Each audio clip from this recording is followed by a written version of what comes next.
Hello friends, welcome to my channel. আজকে আমি তৈরি করব তেল ছাড়া আমের চাটনি। তার জন্য আমি সবার প্রথমে নিয়ে নিয়েছি দুটো আমগুলোকে আমি একটু লম্বা লম্বা করে খোসাসহ কেটে 10 মিনিট মতো হলুদ জলে ভিজিয়ে রেখেছি। জল থেকে ভালো করে ধুয়ে তুলে নিয়ে আমি কড়াইতে দিয়ে দেব।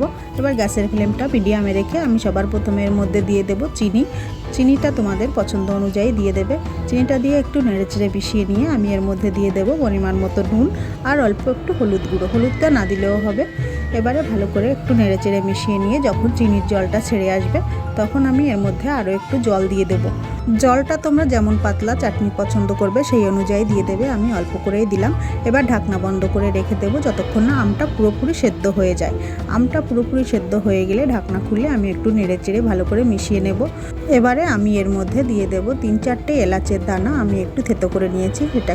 এটাকে দিয়ে একটু ভালো করে নেড়েচেড়ে মিশিয়ে নিলেই তৈরি হয়ে যাবে তেল ছাড়া আমের চাটনি।